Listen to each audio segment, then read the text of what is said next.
আসসালামু আলাইকুম রহমতুল্লাহি ওয়া বারাকাতুহু। আজকে একটি নিউজ দেখলাম, জামাতের আমির ডাক্তার শফিকুর রহমানের। উনি অনেক শিক্ষিত ব্যক্তি, অনেক জ্ঞানী ব্যক্তি, উনি একজন দলের আমির। ওনার নিয়ে সমালোচনা করাটা হয়তো আমার মতন সাধারণ ব্যক্তির দ্বারা ঠিক না, কিন্তু তারপরও বলতে বাধ্য হচ্ছি। ওনার ক্ষমা চাওয়ার ধরনটা আমার কাছে ভালো লাগে না। উনি ক্ষমা চেয়েছেন ৭১-এর জন্য, কিন্তু এটা যে ৭১-এর জন্য ক্ষমা চাইছে না কোন ভুলের জন্য ক্ষমা চাইছে, আসলে আমার কাছে এটা ক্লিয়ার না। উনি কি বলল যে আমরা দেশভাগ ৪৭-এর পর থেকে আজ পর্যন্ত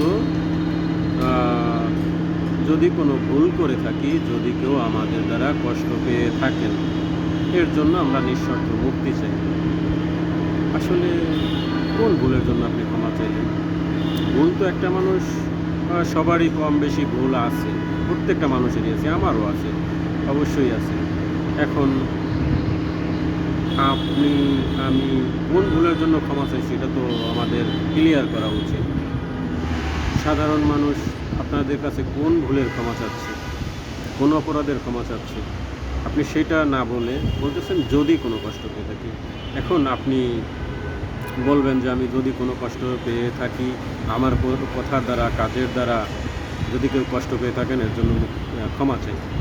এখন আপনি তো অনেকের আপনার কথার কারণে, রাজনৈতিক একটি বক্তৃতার কারণে বলতে যাইয়ে ভুল হয়েছে।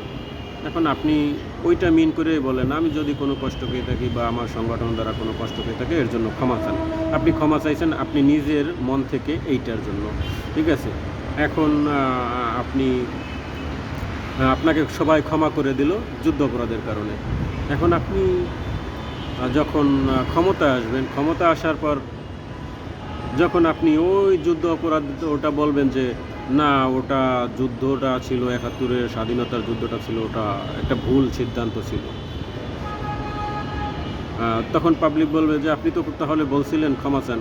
তখন আপনি কি বলবেন? আপনি তো বলবেন যে না, আমি নির্দিষ্ট করে তো বলি নাই আমি যুদ্ধ অপরাধের জন্য আপনাদের কাছে ক্ষমা চাইছি। আমি বলছি অন্য ভুল ত্রুটি যদি করে থাকি সেটার জন্য। আমি তো বলি নাই নির্দিষ্ট করে যে আমি যুদ্ধ অপরাধ করছি ৭১-এ, এর জন্য আপনাদের কাছে ক্ষমা চাই, আপনি ক্ষমা করে দেন। তো আপনি তো এটা বলতে পারেন।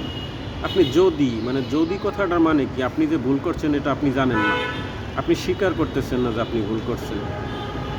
যদি কোনো কষ্ট পেয়ে থাকে, কষ্ট তো মানুষ অনেকভাবে অনেক রকমের পাইতে পারে। স্বাধীনতার যুদ্ধের অপরাধ এটা কষ্ট না, এটা একটা ক্ষতি, অনেক বড় ক্ষতি। অনেক মানুষ জীবন চলে গেছে, অনেক মানুষের ইজ্জত চলে গেছে। আর এটার জন্য আপনি এইভাবে মানে এটা তো লুকোচুরি।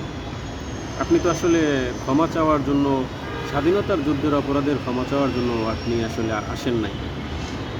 এটা একটা আপনার কথার মধ্যে রাজনৈতিক প্যাঁচ দিচ্ছেন। আপনি ভাই ক্লিয়ার করে বললে কেন মানে কোন সমস্যা আছে? ক্লিয়ার করে বলেন। আপনি যদি ক্ষমা চাওয়ারই ইচ্ছা থাকে, আপনি যদি ভুল করেই থাকেন, বুঝেন যদি আপনি ভুল করছেন, তাহলে আপনি বলেন যে আমরা যুদ্ধ অপরাধের জন্য ৭১-এ যে যুদ্ধ অপরাধ করছি, আমার সংগঠন যুদ্ধ অপরাধ করছে, এই যুদ্ধ অপরাধের জন্য সমস্ত বাঙালির কাছে আমি ক্ষমা চাই। আপনারা আমাকে ক্ষমা করে দেন, নিঃস্বার্থ ক্ষমা চাই আপনাদের কাছে। ক্লিয়ারভাবে বলেন। আপনাদের অন্য কোনো অপরাধের জন্য তো আপনাকে বলে নাই আপনি একদম ডাকডোল পিটাইয়া আপনি ক্ষমা চান। আপনার কাছে তো ভাই ৭১-এর যুদ্ধ অপরাধের ক্ষমা চাইছে, আপনি সেটা বলেন। আপনি অন্য টাইনা তার মধ্যে যদি ঢুকান, মানে আপনি ভুল করছেন, এটা আপনি জানেনও না, বা এটা আপনি স্বীকারও করেন না যে আপনারা যুদ্ধ অপরাধ করছেন। আপনি অন্য ভুলের কথার জন্য তো ক্ষমা চাইতে পারেন। আপনার যদি যুদ্ধ অপরাধের জন্য ক্ষমা চাওয়ার ইচ্ছে থাকে, আপনি কথাটা উল্লেখ করেন যে আমরা যুদ্ধ অপরাধী ছিলাম, আমার সংগঠন যুদ্ধ অপরাধী ছিল, এই কারণে আপনাদের কাছে ক্ষমা চাই। আমি যে স্বাধীনতার পক্ষে থাকবো, তো এইটা বলে ক্ষমাটা চাইয়ে নেন, আপনাদের জন্য ভালো হইবে। যদি এখনও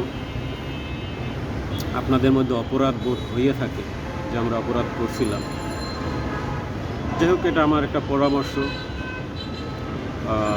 মানে আমি আসলে জিনিসটা, আপনি যেভাবে ক্ষমা চাচ্ছেন, ৩ বার একই রকমের ক্ষমা চাইলেন, তার মানে এখানে ঘাপলা আছে। আপনার জন্য এই ব্যাপার নিয়ে সমালোচনা হয়েছে, তারপরেও আপনি ঘুরাই ফিরাই একই কথা বারবার বলতেছেন, ক্ষমা চাচ্ছি ক্ষমা চাচ্ছি। কোন ভুলের ক্ষমা চাচ্ছেন? কোন অপরাধের ক্ষমা চাচ্ছেন? যদি বলতে তো এটাই বোঝা যায়, হইতেও পারে নাও হইতে পারে। তা আমরা বলবো যে হ্যাঁ হইছে, আপনি বলবেন যে আপনি তো ক্ষমতা আসলে বলবেন যে না, আমি কোনো যুদ্ধ অপরাধ করি নাই, ওটা স্বাধীনতার যুদ্ধ ভুল ছিল। তখন তো আপনি অন্য লাইনে চলে যাবেন। তখন তো আপনাকে বলাও যাবে না যে না, আপনি যুদ্ধ অপরাধের জন্য ক্ষমা চাইছেন। একথা তো আমরা বলতে পারবো না। তা আপনি ক্লিয়ার করেন, দেখি আপনি আসলেই ক্ষমা চাচ্ছেন কিনা, আসলেই আপনি ভুল বুঝতে পারছেন কিনা। যাই হোক, আমার কথার মধ্যে যদি ভুল ত্রুটি হয়ে থাকে সবাই ক্ষমা করবেন, আর জানাবেন আমার কথাটা ঠিক আছে কিনা। আমি কোনো রাজনৈতিক দল করি না, আমি কোনো রাজনীতি পছন্দ করি না, কিন্তু দেশের স্বার্থে কিছু মানুষের কথা পছন্দ হয় না। তারা রাজনৈতিক পেজ দিয়েই কথা বলে, তারা সাধারণ মানুষ। আমরা মুসলমান হিসাবে আসলে লজ্জাবোধ হয়। আমরা কেমন মুসলমান? এটা কি মুসলমানের চরিত্র? তো যাই হোক, হয়তোবা অনেকে অন্যদিকে নিয়ে যাবেন, অন্যদিকে নেবেন না। আমার কাছে জিনিসটা এমন মনে হয়েছে, আমার যুক্তিতে এমন দাঁড়াইছে, তাই আমি বললাম। বাকিটা আপনাদের ইচ্ছা। আমি কোনো বড় কোনো ব্যক্তিবর্গ না, আমি সাধারণ মানুষ একজন। সাধারণ মানুষের সাধারণ জ্ঞানে যতটুকু